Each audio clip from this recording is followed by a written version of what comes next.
Solve the inequality. Describe the solution set as an inequality in interval notation and in a graph. So let's take a look at what we're dealing with. We have negative 4x plus 5 is greater than 8 minus 3x. So a couple of things to notice just when we get started here. Always good idea before you start doing anything just to take a look at what we've got. Notice that we have x on both sides of the inequality.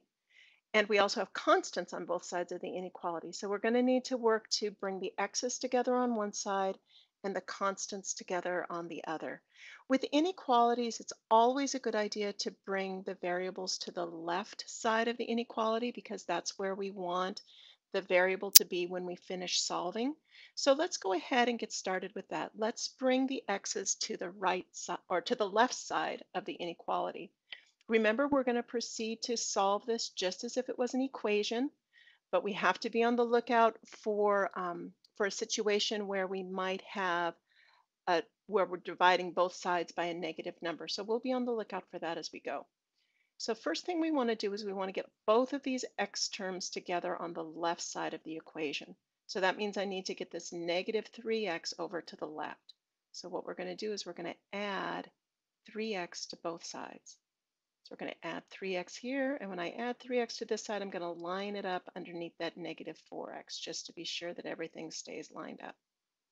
So over here, those 3x's are going to cancel out. Let's see what we're left with. Negative 4x plus 3x, well, negative 4 plus 3 is going to be negative 1x. Now, you could also have just written this as a negative sign in front of the x, but this negative 1 might be helpful for us as we go along. So I'm going to leave that negative 1 in place for right now. That plus 5 is still there, and this is greater than 8. Do be careful there. There's a tendency to want to put an equal sign here just because that's what we're used to. So be sure that you keep the inequality in place. So we've got the x's together on the left side. That means that the constants all need to go together on the right side. So let's move this positive 5 over to the right. To do that, we're going to subtract 5 from both sides because we want to use the opposite of plus 5, which is minus 5. And we're going to do that on the other side as well. Positive 5 and negative 5 are going to cancel each other out. And that leaves us with negative 1x. Again, we've got the inequality greater than, and 8 minus 5 we know is 3. Now we're not quite done yet because notice the x is not yet by itself. It's got this negative 1 here. And this is why it's helpful to write that negative 1 rather than just writing the negative sign in front of the x. This helps us to remember that this is the idea that it's negative 1 times x. So now we need to divide both sides by negative 1 to get rid of that negative 1 that's holding onto that x by multiplying. So we're going to divide by negative 1, divide by negative 1. Now here's the situation that we have to be careful of when we are solving these inequalities.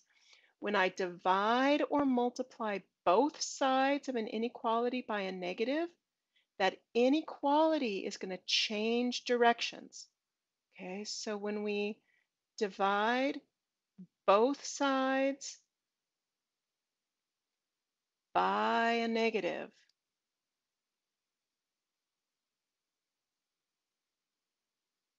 the greater than is going to become less than, become less than. The inequality will always change directions when we divide both sides by a negative number. That would also be true if we were ever in a situation to multiply both sides of an inequality by a negative number. The reason for that is a little bit complicated, but if you're curious about that, be sure to ask your instructor to explain that to you. So here, these negative ones are going to cancel each other out. I've divided on both sides by a negative. So what I want to do before I forget is I want to bring this inequality down, but remember we said it changes direction. I'm left only with an x on the left side. 3 divided by negative 1 is negative 3. So there's my answer, my solution set as an inequality. So that's part of my solution here. Let's go ahead and get this thing graphed, and then we'll do the interval notation. So to graph this thing, we want to get -3 on here. So I'll just kind of put that there in the middle. And I also want to put 0 on, remember, because this is -3, 0 is going to be over here to the right. When we look at our solution, we're saying x is strictly less than -3. There's no or equals on this one. So we're going to use an open circle on the -3. And we're talking about the values that are less than, that's going to the left, right? Watch the direction of the arrow of the inequality. That means we're going to be moving this way to the left on our number line. So there's our graph. And then finally, for interval notation, remember we want to ask how far to the left do we go and how far to the right do we go.